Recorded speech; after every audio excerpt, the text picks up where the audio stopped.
Hello everyone, welcome to our channel. इस week में करीबन दोनों साइड हमें रैली दिखाई दी। करीबन काफी बुलिश ट्रेंड भी दिखाई दिया और उसी के साथ में फ्राइडे को एक अच्छा फॉल भी हमें मार्केट्स में दिखाई दिया। अभी बेसिकली फ्राइडे को जो फॉल हुआ उसके काफी रीजंस निकल के आ सकते हैं कि कौन से रीजंस की वजह से फ्राइडे को ये फॉल हमें दिखाई दिया। क्योंकि थर्सडे तक मार्केट जो था वो काफी स्ट्रांग दिखाई दे रहा था और लिस्ट एक्सपेक्टेड था कि फ्राइडे को फॉल हमें दिखाई दे सकता है, क्योंकि इतनी स्ट्रेंथ दिखाई दे रही थी निफ्टी में भी और बैंक निफ्टी में भी।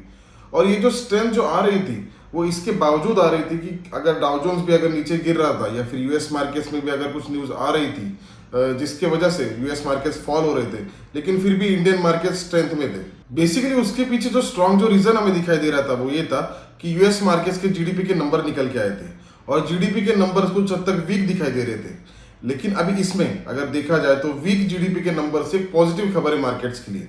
क्योंकि जैसे कि आपको पता है कि जैसे जैसे जीडीपी के नंबर्स अगर अच्छे आ रहे थे तो वैसे वो स्टॉक मार्केट में फॉल हमें दिखाई दे रहा था। उसका रीजन ये था कि जितनी इकोनॉमी यूएस मार्केट की स्ट्रेंथ में दिखाई देगी उतना एक्सपेक्टेशन जो है कि इंटरेस्ट रेट्स को कट किया जाएगा वो नहीं होते हुए दिखेगी, और इसी की वजह से इकोनॉमी के नंबर्स और जो मार्केट में राइज और फॉल है वो अपोजिट चल रहा है। अपोजिट चल रहा है मतलब अगर जीडीपी के नंबर स्ट्रांग आते होते तो फिर हमें मार्केट्स में फॉल दिखाई दे रहा था, और जब वीक आ रहे नंबर्स तब हमें मार्केट में स्ट्रेंथ दिखाई दे रही थी। लेकिन ये नंबर्स के बाद भी और एक जो न्यूज जो निकल के आई थी वो ये थी कि शायद यूएस मार्केट्स में भी कैपिटल गेन जो टैक्स है उसको बढ़ाया जाएगा। तो बेसिकली कैपिटल गेन क्या होता है? कैपिटल गेन टैक्स ये होता है क्योंकि जो भी आप इन्वेस्टमेंट करते हो, मान लीजिए आप स्टॉक्स में करते हो या फिर एफडीज में करते हो या फिर अन्य किसी प्रोडक्ट में करते हो, तो उसके ऊपर आपको जो प्रॉफिट्स मिलते हैं उसके ऊपर आपको टैक्स लगता है, तो उस टैक्स को आपको कैपिटल गेन टैक्स कहते हैं। और अभी अगर देखा जाए तो यूएस मार्केट्स ने भी काफी अच्छी राइज हमें दिखाई दी है, और जैसे ये राइज होती है अगर मार्केट्स अगर बढ़ते तो फिर यूजुअली ऐसा होता है कि जो गवर्नमेंट जो होते हैं वो कैपिटल गेन टैक्स को बढ़ा देते हैं, क्योंकि इतना एक सर्टन हो जाता है कि यहाँ से इन्वेस्टर्स लोगों ने काफी पैसा कमा लिया है, और अगर पैसा आपने कमा लिया है तो फिर उसमें टैक्स बढ़ाकर इतने ज्यादा प्रेशर नहीं आएगा और गवर्नमेंट के पास भी अच्छा रेवेन्यू निकल के आएगा। तो ये रीजन की वजह से यूजुअली ऐसा ही होता है कि मार्केट्स अगर ऊपर रहते, और शायद आगे जाके इंडियन मार्केट्स में भी ये हमें दिखाई दे सकता है, क्योंकि इंडियन मार्केट्स में भी हमें काफी अच्छी स्ट्रेंथ दिखाई दे रही है, और जैसे ही आगे स्ट्रेंथ बढ़ेगी तो शायद कैपिटल गेन इंडियन मार्केट्स में भी बढ़ सकते हैं। तो इस न्यूज के बाद कुछ हद तक हमें मार्केट्स में फॉल दिखाई दिया अपर लेवल से, और कुछ कुछ जो स्टॉक्स थे वो भी हमें काफी प्रेशर में दिखाई दिए। जैसे कि बजाज फाइनेंस को देखा जाए तो बजाज फाइनेंस में करीबन 0.8% का फॉल हमें दिखाई दिया, और उसका जो रिजल्ट लगा था वो रिजल्ट काफी स्ट्रांग भी लगा था, अच्छा रिजल्ट था, इतना बुरा रिजल्ट नहीं था। बुरा क्या, कुछ भी बुरा रिजल्ट नहीं था, लेकिन फिर भी उसके बावजूद इतना ये जो था इतना फॉल हमें क्यों दिखाई दिया? बेसिकली हम रिजल्ट्स को 3 पैरामीटर में डिवाइड कर सकते हैं। पहला जो पैरामीटर होता है वो ये होता है कि पिछले रिजल्ट्स कैसे लगे थे, और उस रिजल्ट में मान लीजिए कि अभी 100 करोड़ का प्रॉफिट कंपनी ने कमाया था और उसके ऊपर 10% प्रॉफिट ऐड हुआ है, मतलब 10% प्रॉफिट में राइज हुई है, और जो प्राइस की जो है प्राइस अगर 20% तक आगे ऊपर निकल गई है, तो उसका अर्थ यह है कि अभी जो रिजल्ट लगेगी उसमें उतनी राइज चाहिए प्रॉफिट में, और अगर अभी भी प्रॉफिट है लेकिन 5% ही है तो फिर भी मार्केट में हमें फॉल दिखाई दे सकता है स्टॉक में। और जो तीसरा जो पैरामीटर होता है वो ये होता है कि अभी आगे जाके कंपनी का क्या ओवरव्यू है, कंपनी का क्या सोच है कि आगे जाके एक बिजनेस कितना ग्रो हो सकता है। तो बेसिकली इसमें जो सबसे बुरी बात जो निकल के आई थी वो तीसरे फैक्टर में आई थी कि आगे जाके गाइडेंस कंपनी का कैसे निकल के आएगा। अभी अगर देखा जाए तो एनपीएस भी घटे थे, काफी प्रॉफिट भी अच्छा था, लेकिन जो कंपनी ने गाइडेंस दिया था कि आगे जाके शायद ये कंटिन्यू ना हो। रूरल में जो ग्रोथ थी, रूरल की ग्रोथ हमें फॉलिंग में दिखाई दे रही थी, और काफी टाइम से हमें रूरल में जो ग्रोथ थी बजाज फाइनेंस की वो फॉलिंग में दिखाई दे रही थी। उसी के साथ में ये था कि आगे जाके नेट इंटरेस्ट मार्जिन जो है वो कम से कम 30 to 40 बीपीएस कम हो सकता है। अभी नेट इंटरेस्ट मार्जिन ये काफी इंपॉर्टेंट फैक्टर होता है, मतलब वो ये होता है कि इंटरेस्ट में से कितना मार्जिन प्रॉफिट कंपनी निकाल रही है। और ईयूएम की जो ग्रोथ है बजाज फाइनेंस ने ये कहा था कि 26 to 28% तक रह सकती है, और उसी के साथ में इस साल में FY24 में करीबन 34% की ग्रोथ रही है, मतलब 34% की ग्रोथ अभी जो करंट चल रही है उसमें आगे जाके उनका ये कहना है कि 26% to 28% तक रह सकती है। तो उसमें भी कुछ हद तक डिक्लाइन हमें दिखाई दे रहा था। और न्यू कस्टमर्स जो है तो उनका ये कहना है कि करीबन 12 million to 14 million new customers add हो सकते हैं, लेकिन इस करंट ईयर में भी उन्होंने करीबन 14.5 मिलियन न्यू कस्टमर ज्वाइन किए थे, तो उसमें भी कुछ हद तक हमें फॉल दिखाई दे रहा है। उसी के साथ में जो आरओई जो है रिटर्न ऑन इक्विटी ये होता है कि जो शेयर होल्डर की जो इक्विटी होती है तो उसके ऊपर इनकम कितना निकल के आ रहा है, तो उसमें भी कुछ हद तक हमें फॉल हमें दिखाई दे सकता है। तो ये जो सारे पैरामीटर्स थे कि आगे जाके शायद इतनी कंपनी ऐसी परफॉर्म ना करे, तो उसी की वजह से कंपनी का ये रिजल्ट अच्छा निकल के भी या फिर सोचो निकल के भी इतना बड़ा फॉल हमें दिखाई दिया। अभी हम ये देखेंगे कि आने वाले वीक में मार्केट में कौन से पॉसिबिलिटीज है और कौन से फैक्टर्स है जिसका मार्केट पर इम्पैक्ट हो सकता है और उसके वजह से मार्केट में डायरेक्शन में कौन सी पॉसिबिलिटीज आ सकती है।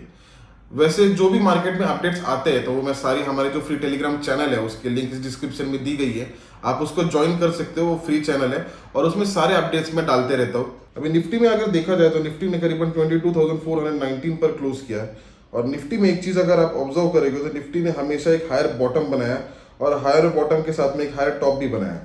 जैसे कि इस लेवल पर बनाया था और उसके बाद निफ्टी में वापस हमें कुछ हद तक राइज दिखाई दी, फिर वापस इस लेवल तक रुका और फिर वापस उसके बाद एक नया राइज हमें दिखाई दी जो काफ़ी टाइम तक चली, वापस ये एक हायर बॉटम बनाया, वापस एक राइज दिखाई दी है, ये भी जो था ये भी इस लेवल के ऊपर ही था और वापस इसमें हमें एक बड़ी रैली दिखाई दे रही थी। अभी इसमें पॉसिबिलिटीज कौन से तो पॉसिबिलिटीज ये है कि जैसे ऊपर गया, जैसे यहाँ पे ऊपर गया फिर वापस उसमें कुछ हद तक फॉल दिखाई दिया, वापस ऊपर गया वापस एक फॉल दिखाई दिया, वापस ऊपर गया वापस एक फॉल दिखाई दिया। तो अभी एक पॉसिबिलिटी ये है कि ये शायद इसके ऊपर निकल जाए, जो 22,800 का ऑल टाइम जो हाई है उसके ऊपर निकल जाए और एक कंटिन्यू रैली हो, या फिर यहाँ से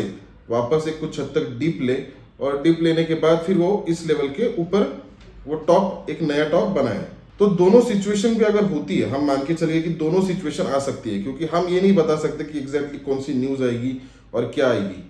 तो उसमें वर्स्ट टू वर्स्ट सिचुएशन क्या है और उसमें हमारा कैपिटल कैसे सेव रहे और उसमें एक अपॉर्चुनिटी कैसे ढूंढी जाए, इस पर हमारा फोकस रहेगा। तो उसके पहले हमें ये सोचना पड़ेगा कि जो मेन जो क्रूशल जो लेवल है, सबसे पहले तो ये लेवल जो है वो काफी क्रूशल लेवल है जो कि 22,500 की है। अगर देखा जाए तो इस साइड से भी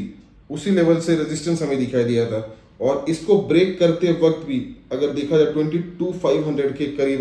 करीबन पूरा हफ्ता उसने टाइम स्पेंड किया था और उसी के साथ में आज भी अगर आप ऑब्जर्व करोगे तो एग्जैक्टली वापस इसी जोन में मार्केट आकर रुक गया है। अभी बेसिकली अगर देखा जाए ये लेवल अगर टूटती है तो ये लेवल टूटने के बाद मार्केट में हमें अच्छा फॉल दिखाई दिया है। अगर ये यहाँ पर भी अगर आप देखोगे, यहाँ पर भी अगर आप देखोगे तो एक फॉल भी दिखाई दिया है और इस लेवल के अगर ऊपर रहता है तो उसमें एक राइज भी हमें दिखाई दे सकती है। तो दोनों टॉपिक्स में या फिर दोनों सर्कमस्टांसेस में हमने क्या करेंगे, हमारी जो पॉसिबिलिटीज रहेगी वो ये रहेगी कि मार्केट अगर मुझे लगता है कि 22,400 के नीचे अगर रहता है, अगर इस लेवल के नीचे अगर सस्टेन करता है तो मेरा 22,500 का स्टॉप लॉस रहेगा और जो मेरा टारगेट रहेगा वो रहेगा 22,000 जो कि ये लेवल है। सो करीबन टारगेट जो रहेगा मेरा 500 पॉइंट्स का रहेगा और मुझे ऐसे लगता है कि वो अचीव हो भी सकता है। तो इसमें अगर फॉल होता है तो मुझे इतना पता है कि इस लेवल के नीचे अगर रहता है तो मेरा स्टॉप लॉस भी नजदीक रहेगा। क्रूशल लेवल मुझे पता है कि 22,500 ये क्रूशल लेवल है, तो मेरा स्टॉप लॉस भी अगर ट्रिगर करता है तो कोई बड़ा लॉस मुझे नहीं होगा और रैली अगर मिलती है तो उसमें 22,000 तक मुझे मिलने की पॉसिबिलिटी ज़्यादा है। और उसमें अगर मार्केट बुलिश रहता है इस क्रूशल लेवल से अगर वो एक राइज लेता है तो मुझे ऐसे लगता है फिर मेरा 22,400 ये मेरा स्टॉप लॉस रहेगा और फिर मेरा जो टारगेट जो रहेगा वो 22,950 ये मेरा टारगेट रहेगा। तो आने वाले वीक में मेरी ये मूव रहेगी निफ्टी के लिए, ताकि अगर किसी भी डायरेक्शन में अगर निफ्टी निकलता है तो एक मेरा लेवल मेरा डिसाइड रहेगा और उसी के साथ में मैं ट्रेड करूंगा। इसी के साथ में अभी हम ये देखेंगे कि बैंक निफ्टी में किस तरीके से मूव हो सकती है। बैंक निफ्टी में अगर देखा जाए तो बैंक निफ्टी ने करीबन 48,200 का क्लोज दिया है, जो कि करीबन ये जो लाइन थी ये करीबन कुछ हद तक एक सपोर्ट का काम कर रही थी और एग्जैक्टली इसी लेवल से उसने सपोर्ट लिया है। बैंक निफ्टी में ये चीज है कि अगर 48,200 अगर ब्रेक होता है तो इसके बाद में जो क्रूशल लेवल हमें जो दिखाई दे रही है वो करीबन इसी लेवल पर दिखाई दे रही है, जो कि करीबन 47,200 से लेके 47,400 तक की है। अगर देखा जाए तो बैंक निफ्टी ने इस रेंज में काफी सपोर्ट लिया था पहले, उसी के साथ में इसी रेंज पर उसने काफी रेजिस्टेंस भी हुआ था। तो काफी पॉसिबिलिटी है कि उस रेंज तक आके मार्केट रुक सकता है, मतलब बैंक निफ्टी रुक सकती है, क्योंकि वो एक क्रूशल लेवल है। उसको तोड़ने में शायद इसको बैंक निफ्टी को काफी दिक्कतें आ सकती है अगर बैंक निफ्टी गिरती है तो। लेकिन मेरी जो सोच रहेगी वो दोनों डायरेक्शन में रहेगी। 48,000 के नीचे अगर निकलती तो मेरा स्टॉप लॉस जो रहेगा 48,000 ये मेरा स्टॉप लॉस रहेगा। फर्स्ट टारगेट जो रहेगा, फर्स्ट टारगेट ये लेवल रहेगी जो कि है 47,600, क्योंकि 48,200 या 48,000 के बाद यही एक लेवल है जिसने कुछ हद तक सपोर्ट का काम किया है। अगर आप यहाँ पे देखोगे तो इसी लेवल से मार्केट ने काफी बार सपोर्ट लिया था अभी रिसेंट में, मतलब इसी वीक में। तो 47,600 मेरा फर्स्ट टारगेट रहेगा। और अगर 47,600 अगर ब्रेक होता है तो जो सेकंड जो टारगेट रहेगा वो 47,200, ये मेरा सेकंड टारगेट रहेगा। और 48,200 के ऊपर अगर बैंक निफ्टी सस्टेन करती है तो मेरा जो स्टॉप लॉस रहेगा वो 48,150, ये मेरा स्टॉप लॉस रहेगा। मेरा फर्स्ट टारगेट जो रहेगा वो 48,650 रहेगा और मेरा सेकंड टारगेट 49,000, ये मेरा सेकंड टारगेट रहेगा। तो इस तरीके की मूव रहेगी मेरी आने वाले वीक के लिए। और अगर आपको इसके रिलेटेड कुछ भी मार्केट अपडेट्स अगर जानने होंगे तो आप हमारा जो फ्री टेलीग्राम चैनल है उसकी लिंक इस डिस्क्रिप्शन में दी गई है, आप उसको ज्वाइन कर सकते हो। और आई होप ये वीडियो आपको बेनिफिशियल रहे। Thank you.